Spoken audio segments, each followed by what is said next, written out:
Y vamos a estar leyendo la palabra del Señor en este maravilloso texto, el cual estuvimos hablando el domingo pasado. Y sean todos bienvenidos a la casa del Señor.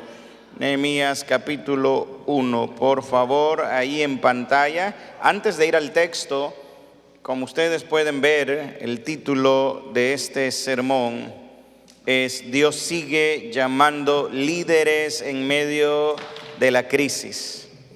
Dios sigue llamando líderes en medio de la crisis. Vamos al texto, por favor. Nehemías capítulo 1, verso del 1 al 11, y lo vamos a leer en la Nueva Versión Internacional. Así que el verso 1 del capítulo 1 dice lo siguiente: Estas son las palabras de Nehemías, hijo de Acalías, en el mes de Quisleu del año 20, estando yo en la ciudadela de Susa. Llegó Hanani, uno de mis hermanos, junto con algunos hombres de Judá. Entonces les pregunté por el resto de los judíos que se habían librado del destierro y por Jerusalén. Ellos me respondieron: los que se libraron del destierro y se quedaron en la provincia están enfrentando una gran calamidad y humillación. La muralla de Jerusalén sigue derribada con sus puertas consumidas por el fuego. Al escuchar esto, me senté a llorar. Hice duelo por algunos días, ayuné y oré al Dios del cielo. Le dije: Señor, Dios del cielo, grande y temible, que cumples el pacto y eres fiel con los que te aman y obedecen tus mandamientos, te suplico que prestes atención, que fijes tus ojos en este siervo tuyo que día y noche ora en favor de tu pueblo Israel. Confieso que los israelitas, entre los cuales estamos, incluido mi familia y yo, hemos pecado contra ti. Te hemos ofendido y nos hemos corrompido mucho. Hemos desobedecido los mandamientos, preceptos y decretos que tú mismo diste a tu siervo Moisés. Recuerda, te suplico lo que le dijiste a tu siervo Moisés: si ustedes pecan, yo los dispersaré entre las naciones.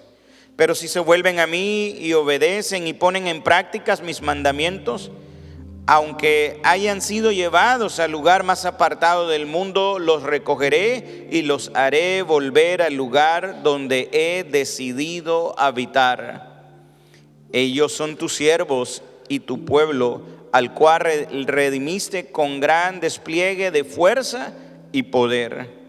Señor, te suplico que escuches nuestra oración, pues somos tus siervos y nos complacemos en honrar tu nombre. Y te pido que a este tu siervo tuyo le concedas tener éxito y ganarse el favor del rey. En aquel tiempo yo era el copero del rey. Inclina tu rostro y vamos a orar por un momento, por favor. Amado Dios, alabamos tu nombre porque tú eres bueno y porque para siempre es tu misericordia.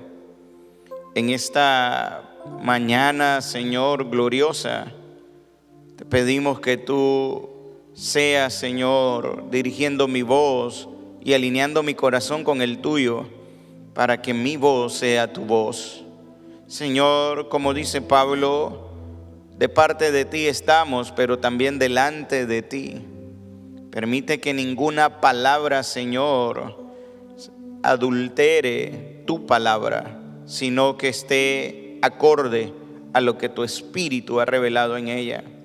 Te ruego que abras el entendimiento, que el Espíritu Santo no solamente ilumine, sino que también consuele, exhorte, edifique, anime a aquellos que hoy pasan por alguna crisis.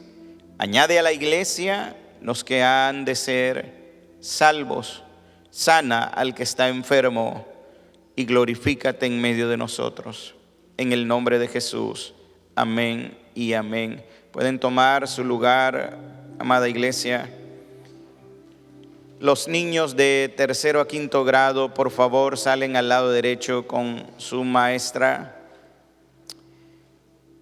Déjame comenzar esta exposición con una pregunta honesta y directa. Quiero que pienses en esto. ¿Qué es lo que tú haces cuando ves que algo está mal? Pregunto, ¿qué es lo que tú haces cuando ves que algo está mal, pero no te afecta directamente a ti? ¿Te duele cuando ves que algo está mal? ¿Oras? ¿O simplemente continúas con tu vida como si nada estuviese aconteciendo? Otra pregunta, quizás con un tono más personal para nuestro contexto. ¿Cuántos problemas sabemos que existen en la iglesia? Y quizás nos vemos indiferentes. ¿O cuántos problemas sabemos que existen en la familia, con los hijos? Y quizás a nosotros no nos toca y les toca a otro. Y quizás algunos dicen, bueno, eso no me toca a mí. Déjame recordarte algo que nosotros vivimos en este momento. Vivimos tiempos complejos. Hay crisis sociopolítica, el mapa político está cambiando rápidamente en nuestro contexto. Las potencias como Estados Unidos, Rusia y China parecen estarse repartiendo un poco el pastel de lo que nosotros llamamos este globo terráqueo. Aparte de eso, tenemos crisis económicas. Algunos viven con ansiedad constante y el temor por la cuestión migratoria todavía es una realidad. Enfermedades que siguen agotando no solamente el cuerpo, sino que también agotan el alma. Hay familias que realmente se sienten cansadas. Hay hijos que están más conectados con el celular que con la fe. Padres que parecen estar presentes físicamente, pero ausentes espiritualmente. Y en medio de todo esto, la pregunta no es si la crisis existe. La pregunta es, ¿qué tan dispuesto estás para cargar con la crisis de otros? Y me gustaría que pienses, ¿qué harás cuando Dios te esté mostrando una ruina? La ruina de otros y quizás la misma ruina tuya. Yo no sé cómo te sientes en este momento. Quizás sientes que tu vida está en ruina, pero la pregunta sería, ¿qué estás haciendo ante la ruina de tu vida? ¿Y quién está dispuesto a cargar con lo que otros han aprendido a ignorar? Bueno, el libro de Nehemías nos enseña que cuando la crisis se prolonga, Dios no busca excusas. Dios busca líderes, siervos con iniciativa.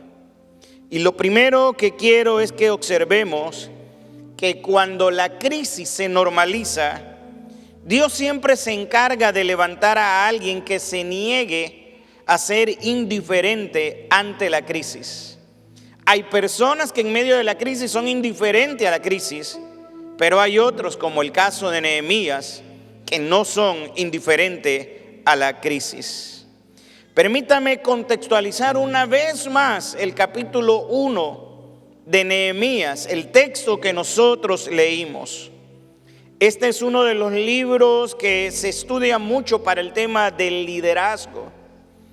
Es un libro que recoge cronológicamente hablando los últimos acontecimientos del Antiguo Testamento.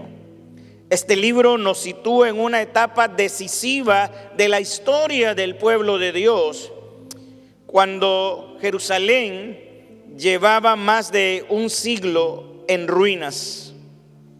La historia bíblica y la historia como tal nos dicen que la ciudad de Jerusalén fue destruida más o menos en el año 586 antes de Cristo a causa de la invasión del imperio babilónico.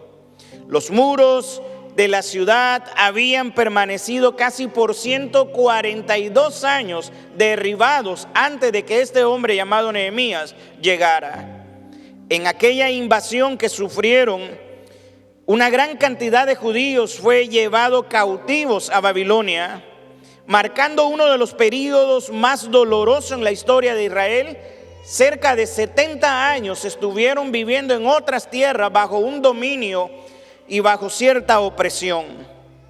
Sin embargo, alrededor del año 539 a.C., el imperio persa, bajo el liderazgo de Ciro, conquista Babilonia, y ahora Babilonia pierde su hegemonía y surge otro nuevo imperio. Y un año después que Ciro conquista Babilonia, emite un decreto que permite el retorno del pueblo judío liderado por Zorobabel. Esto está en el libro de Esdras. Usted puede ir después a casa a leer Esdras y Nehemías y verá lo maravilloso de esta historia.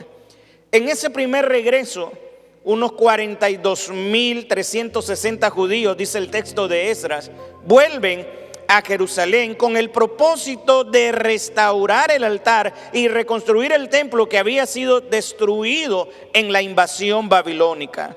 Obra que posiblemente se concluyó en el año 516 a.C. Unas décadas más tarde, posiblemente en el 458 a.C., durante el séptimo reinado de Artajerjes I, ocurre un segundo retorno, y esta vez es liderado por Esdras, el posible autor del libro que lleva su nombre. Y es interesante que antes de que Esdras llegara, el templo ya había sido reconstruido. Sin embargo, a pesar de que tenían un templo, el pueblo vivía en una profunda decadencia espiritual, marcada por la mezcla con las prácticas de los pueblos paganos. Por eso es que la Biblia nos dice que la amistad del mundo es enemistad contra Dios, y cualquiera que se constituye amigo del mundo se constituye enemigo de Dios. Me llama la atención, y solamente como parte de la introducción, es que el pueblo había regresado, habían emprendido una obra de reconstrucción, habían hecho el templo. Sin embargo, había una decadencia espiritual profunda en este pueblo, porque el templo no les garantizaba tener una vida plena con el Señor. Lo único que garantiza tener una plena comunión con Dios es que nosotros seamos intencionales en buscar el rostro de Dios de día y de noche. No es el lugar lo que te hace salvo. No es el templo lo que te llama a ser cristiano. Lo que te llama a ser cristiano es que la sangre de Jesucristo te haya redimido de todos tus pecados, y que Él te haya justificado y te haya declarado como hijo de Dios. Y es interesante que de esto aprendemos una verdad crucial: la religiosidad. Hay gente que se prepara anímicamente todos los domingos para venir al templo.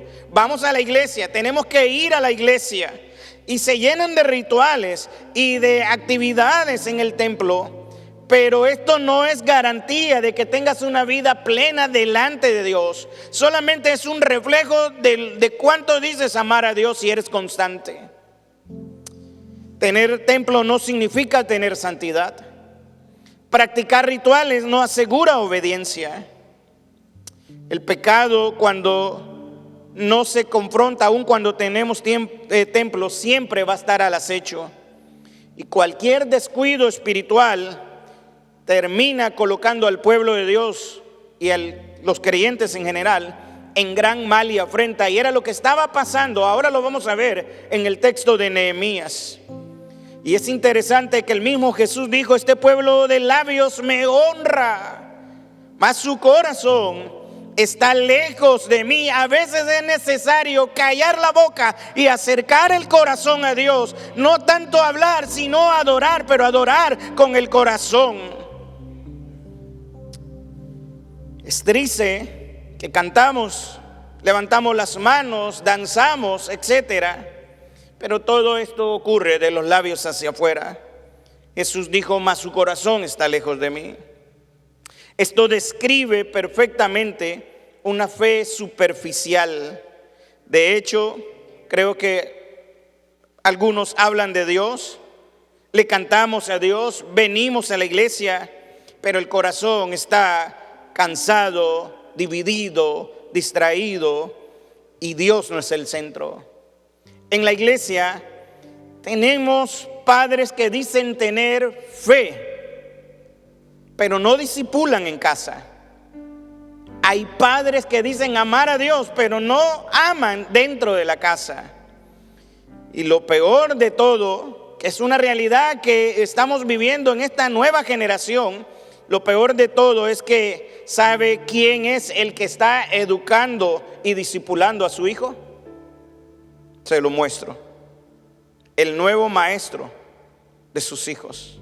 La mejor manera de calmar a los hijos es dándole el celular. El niño está inquieto, déle el celular. El niño no quiere comer, póngale el celular para que coma.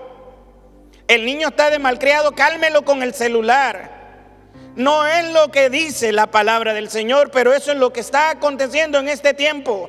Y estamos siendo permisivos. Ya no vemos a los niños jugando en la calle como nuestra generación, que tenía que salir la mamá o la abuela y meternos de la oreja para entrar a casa. Ahora tenemos que más bien sacar a los niños para que vayan a las calles a jugar.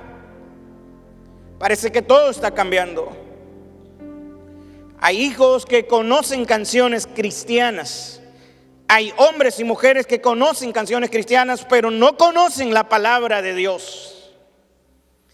Iglesias con cultos activos, pero con un compromiso débil. Creyentes más atentos al celular que a la voz de Dios. Amados, Dios no busca labios religiosos, busca corazones rendidos.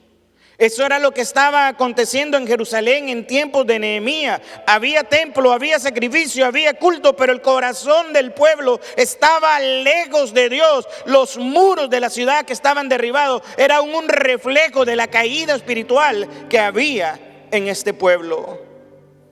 El templo seguía en pie, el templo estaba funcionando, pero la ciudad era vulnerable. No es el templo lo que edifica al creyente, es Cristo mismo quien nos edifica a nosotros. Es en la nueva dispensación de la gracia. Ahora nosotros mismos somos el templo de Dios, por lo tanto caminemos como templo. Nehemías dice en el 1:3: el remanente está en gran mal y afrenta, y el muro de Jerusalén derribados. El domingo pasado decíamos que esto no era solo un problema arquitectónico, era un problema de identidad, de protección, de testimonio. Lo más terrible que había acontecido con este pueblo es que se habían acostumbrado al statu quo, es decir, a la realidad de ruina que ellos tenían.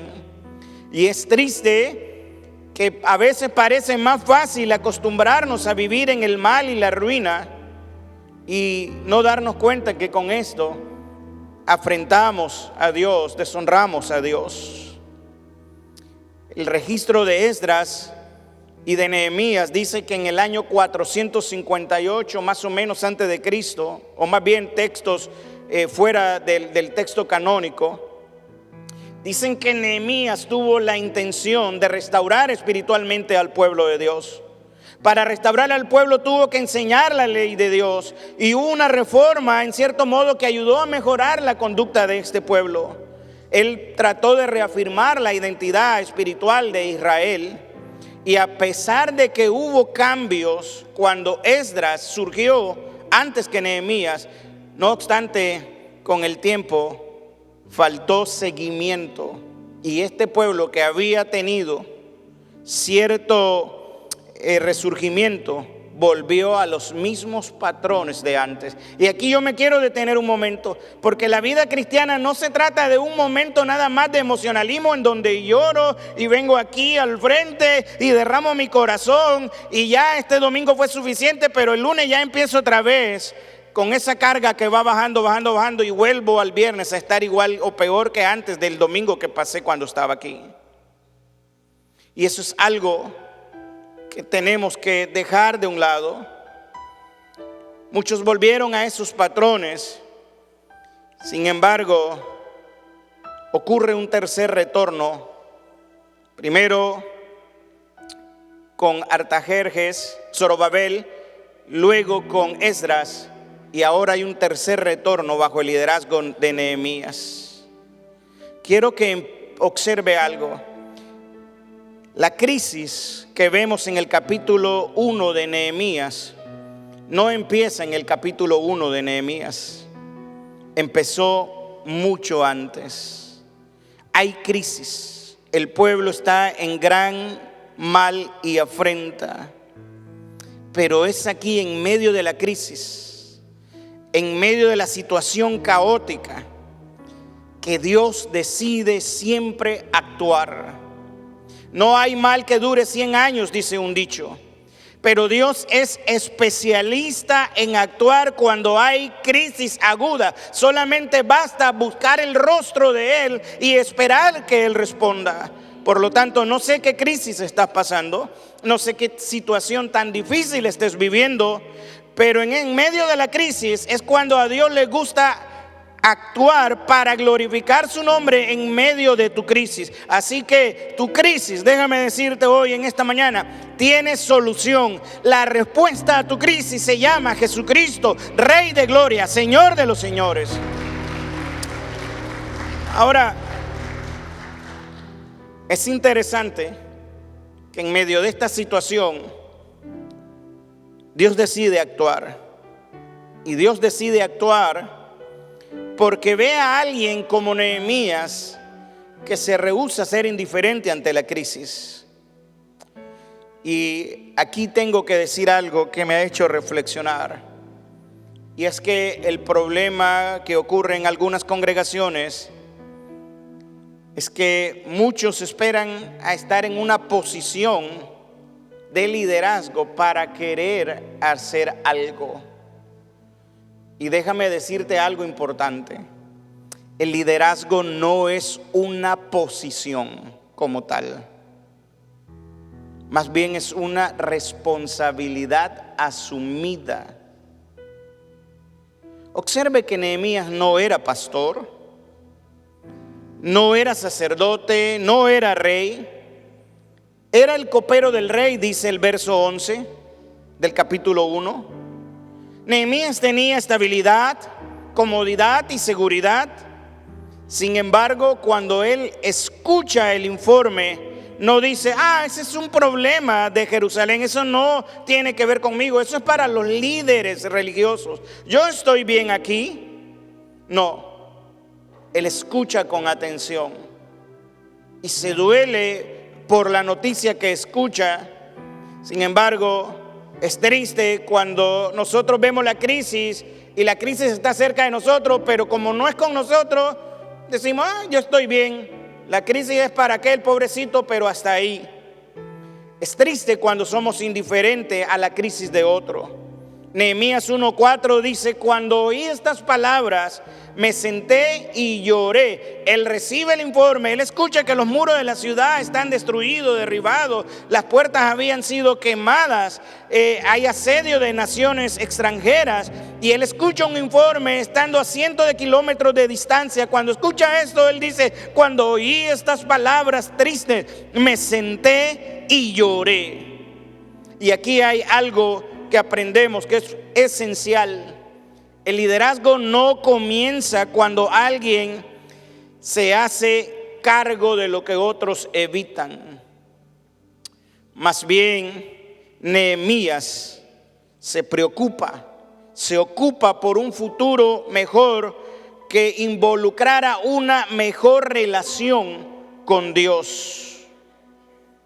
El liderazgo de Nehemías comenzó cuando se hizo cargo de una responsabilidad. ¿Cuál es la responsabilidad que tienes que hacerte cargo?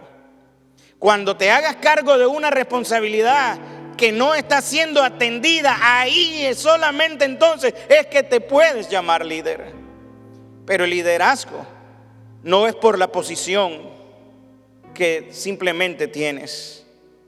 A veces vemos hermanos que están caídos, desanimados, y lo más triste es que a veces, en vez de ser misericordiosos, lo que hacemos es juzgar.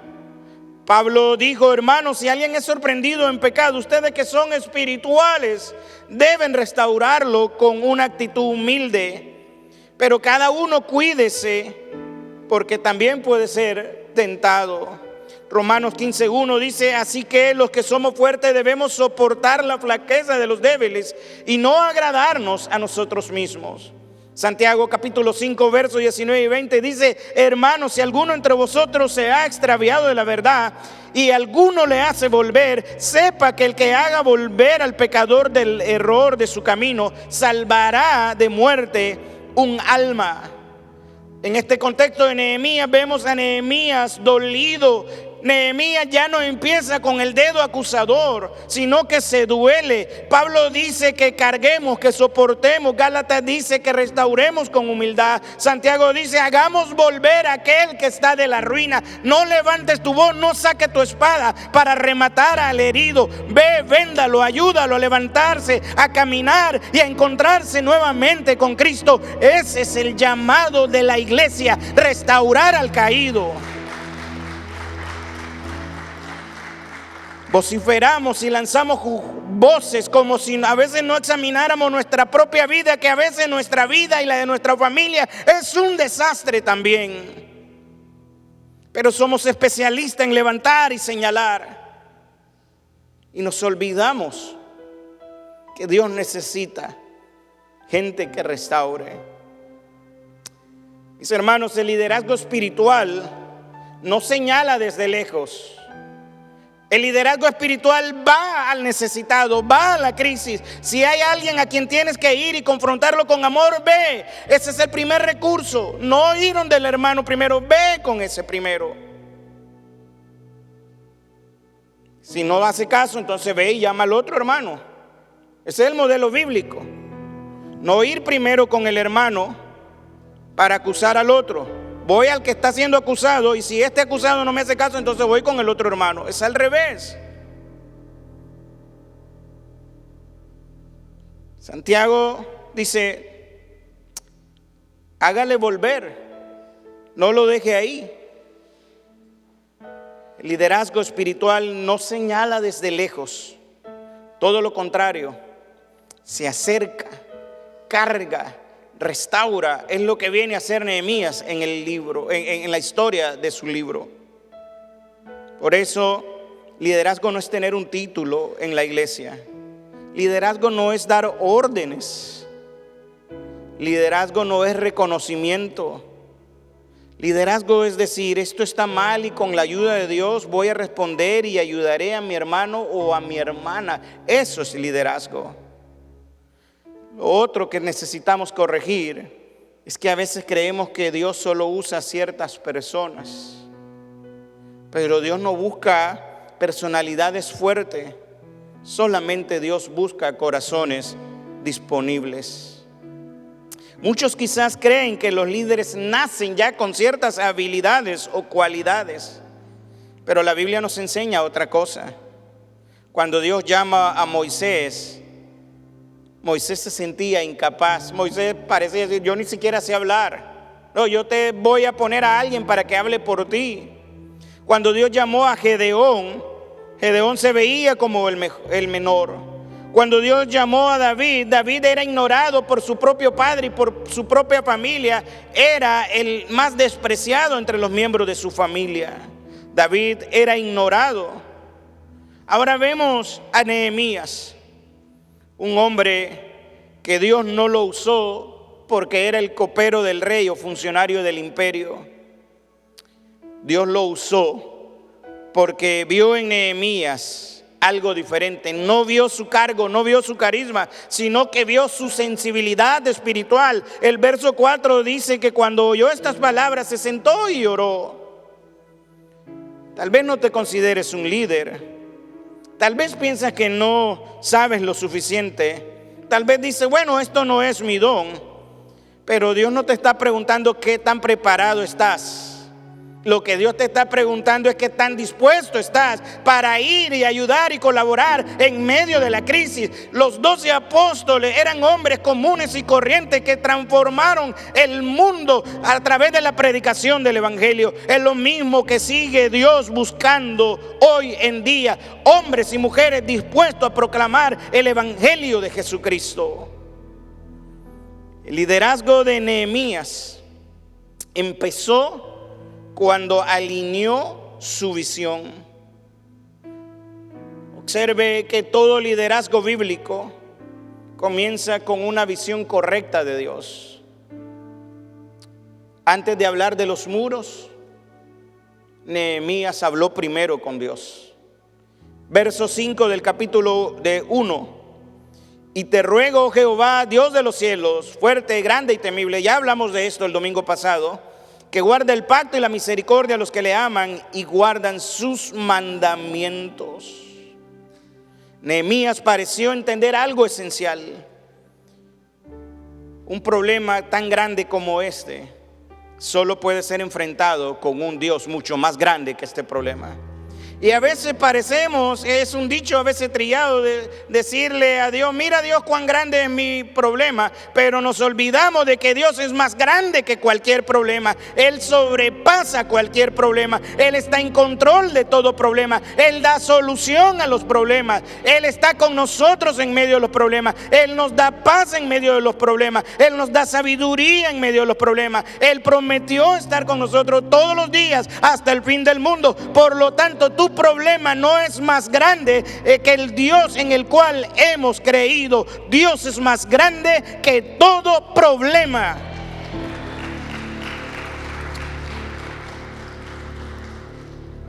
Nehemías lo entendió. Y el problema que nosotros tenemos es que a veces hacemos a Dios más pequeño que el problema. Y cuando eso acontece, el miedo crece. La ansiedad nos domina. La fe se debilita en gran manera.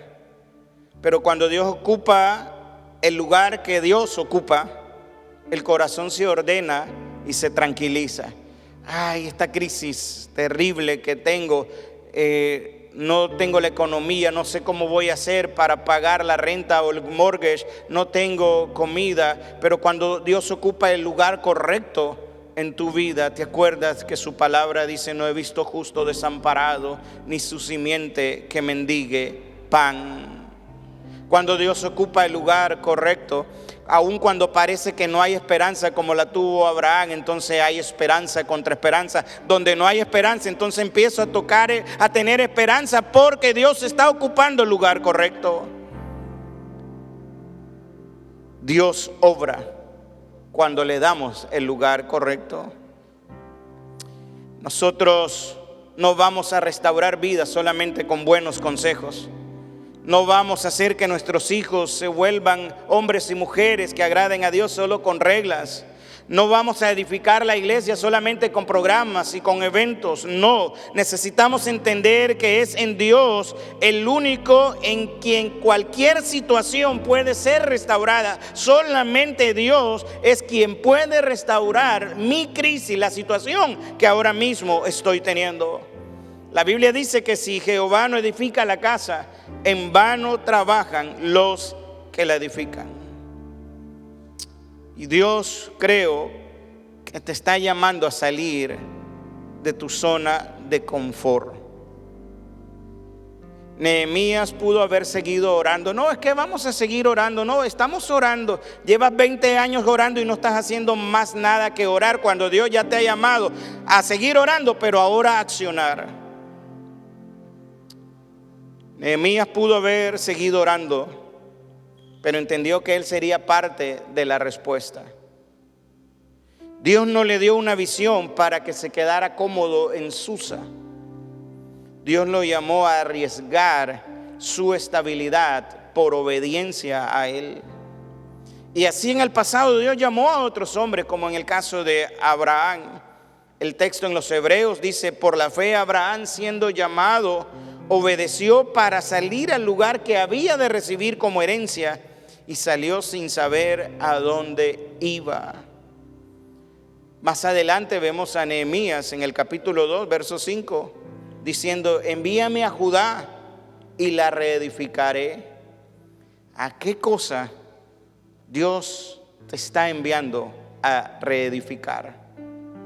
¿Y cuál es tu zona de confort en este momento? ¿O cuál es la ruina a la que te has acostumbrado a vivir y parece que no quieres salir de ella? Dios te está llamando, Dios está llamando a los hispanos de Houston a salir de nuestra zona de confort. No solamente a los pastores, sino también a padres, a madres, a servidores, a hombres y a mujeres que digan: aquí estoy, Señor, envíame a mí, yo iré. ¿A quién Dios está llamando? ¿Te está llamando a ti? Y si te está llamando, ¿estás obedeciendo? ¿O estás haciéndote de oídos sordos? Dios busca líderes siervos que recuperen el altar familiar. Se ha perdido esto del altar familiar. Para los que no saben, el altar familiar, no estoy hablando de ir a construir un altar y poner una imagen ni nada de esas cosas.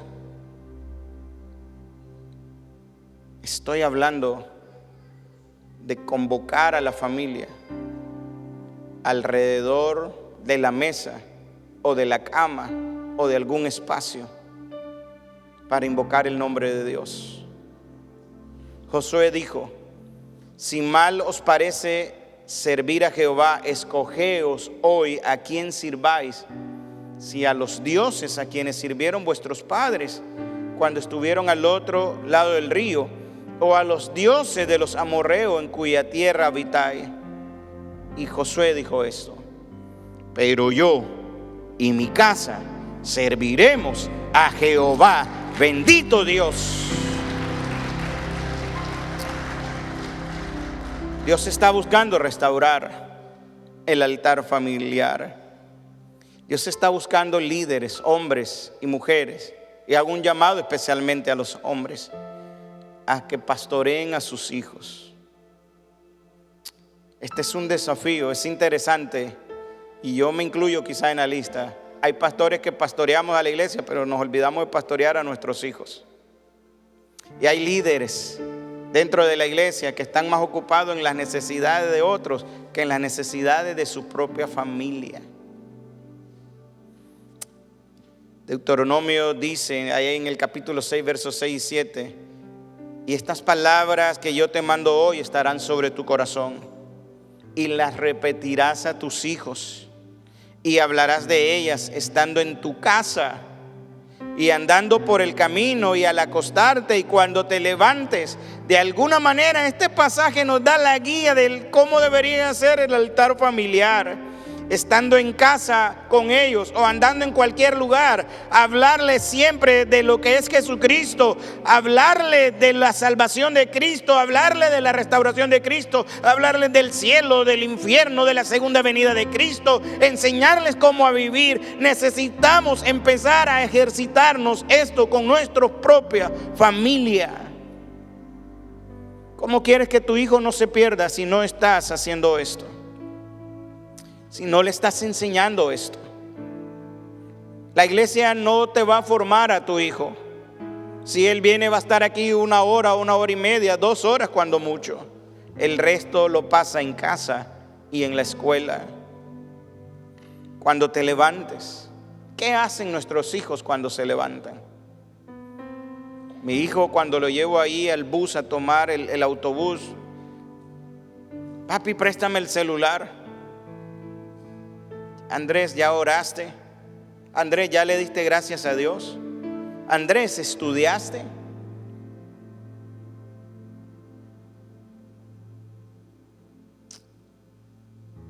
cuando te acuestes. Todos trabajamos y todos llegan cansados, pero tu sueño será más reparador cuando te sientes alrededor de tus hijos y de tu familia y empieces a hablar de Dios. ¿Qué crisis tienes? A Andrés, mi hijo, un niño más grande lo golpeó y Andrés estaba aterrado. Creo que de esto hablamos y en casa dijimos: Andrés, vamos a orar. Vamos a orar. Por 2 días consecutivos no quiso irse en el bus. Ok, vamos a esperar que Dios trabaje con tu miedo, pero tienes que enfrentar esto. Y si no sé, David contra Goliat, pero algo hay que hacer. Finalmente, después, cuando vi al niño que le había pegado, estos niños de aquí, hermano, ya nacen crecidos. Y veo a mi hijo y dije: con razón, hasta yo le tengo miedo. Ya habíamos orado y veo que mi hijo da la vuelta, como sin querer hacer contacto visual o desafiar al otro niño. Y yo lo vuelvo a ver y le digo: ya no habíamos orado. Entonces me queda viendo y dice: sí, ya habíamos orado. Se montó en el autobús, se fue y yo dije: ay, Señor mío, en el nombre de Jesús. Cuando regresó: ¿cómo te fue? No me hizo nada. Oh, gloria a Dios. Al siguiente día: ¿cómo te fue? No me hizo nada. Ya al tercer día dije: viste, el Señor responde, el Señor te libró. Pero olvidamos este tipo de cosas, aún en estas cosas con nuestros hijos. Dios también busca líderes que se comprometan con su obra. Pablo decía: así que, hermanos míos amados, estad firme y constante, creciendo en la obra del Señor siempre, sabiendo que vuestro trabajo en el Señor no es en vano. Hay cristianos que no están haciendo nada para el Señor y se están acostumbrando nada más al domingo. Y hay algunos que ya ni vienen los domingos. La obra, el trabajo en el Señor no es en vano. Mantente firme, mantente constante y sirve al Señor, que en algún momento de la historia de tu vida recibirán la corona, los premios de vida que Dios tiene para aquellos que le han servido. La Biblia dice que Jesús dijo que todo el que le sirve, mi Padre le honrará. Sírvele al Dios Todopoderoso y Él te honrará. Esa es la clave del éxito en la vida ministerial. Sírvele y Dios te honrará. Ahora, también Dios busca líderes como Nehemías que no huyan cuando la presión aumenta. Algunos todavía siguen escondidos. El Señor va a venir y todavía van a seguir en sus casas esperando la reforma migratoria, y Cristo va a venir y todavía van a estar ahí metidos. Pablo dice: porque Dios no nos ha dado espíritu de cobardía, sino de poder, de amor y de dominio propio. En el nombre del Señor hay poder.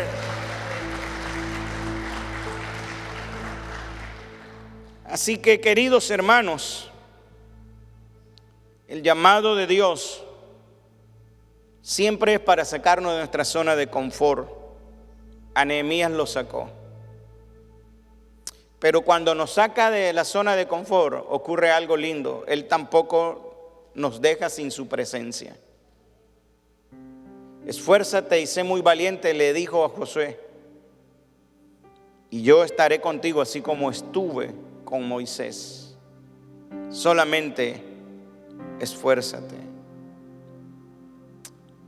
El problema de algunos líderes, y es algo que necesitamos recordar, es que nosotros no somos el centro sobre lo que todo gira. Somos responsables en cooperar con la obra del Señor para que todo funcione, pero la gloria no es nuestra. Nehemías nunca buscó exaltarse a sí mismo. Él reconoció que el pueblo le pertenecía a Dios. Nehemías 1:10 dice: ellos pues son tus siervos y tu pueblo, los cuales redimiste con tu poder y con tu mano poderosa. Los líderes no son el centro de la obra, pero tienen una responsabilidad mayor. Un líder que no cuida, un líder que no guía, termina debilitando la obra de Dios. También la Biblia nos enseña que el liderazgo no es para dominar, sino para dar ejemplo.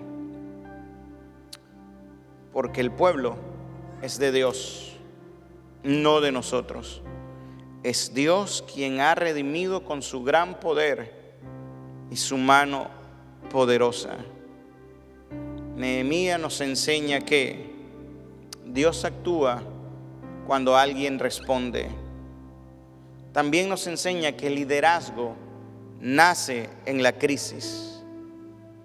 La comodidad y la zona de confort en la que nos quedamos nunca va a producir cambios, ni mucho menos restauración. Lo que va a cambiar la historia es la obediencia a Dios para trabajar para Él. Y hoy la pregunta que tengo para ti es la siguiente. El texto en la historia del libro de Nehemías dice que Nehemías empezó todo un trabajo logístico de restauración del muro. El muro logró edificarse 52 días, si no mal recuerdo, y la obra se pudo hacer. Pero mi pregunta para ti es: ¿qué muro en esta hora Dios te está mostrando que necesita ser levantado o reconstruido en tu vida? ¿Y qué excusas tú estás poniendo para no responder? Que Dios te libre de ser espectador de la ruina. Que Dios te libre de no ser conforme a su corazón. Que el Señor en esta mañana sea inquietando nuestro corazón para salir de la zona de confort, de esa comodidad, para ser obedientes y marcar cambios en esta sociedad que tanto lo necesita. Mientras sigas haciendo las mismas cosas que te mantienen en la crisis en tu familia, seguirás en crisis. Escucha lo que acabo de decir. Mientras sigas haciendo las mismas cosas que te tienen en crisis, seguirás en crisis. Empieza a hacer cosas para Dios, buscando su dirección, que te saquen de la crisis y saldrás de la crisis. Ponte de pie.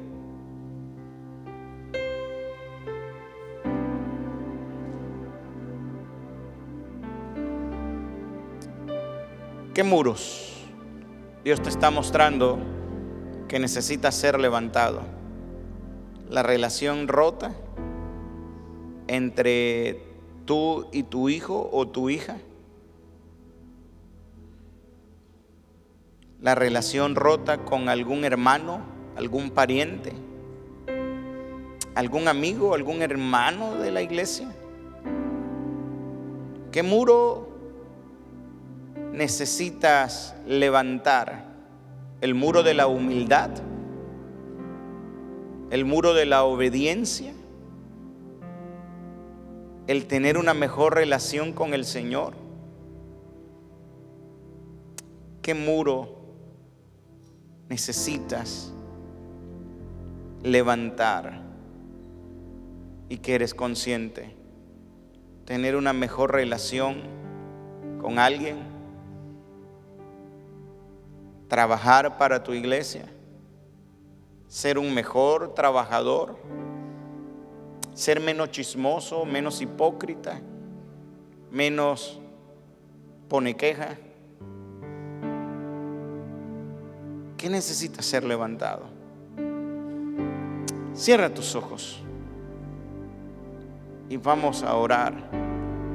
Hoy no voy a pedir que nadie pase, pero ahí donde están, si hay alguien que sabe que necesita reconstruir muros,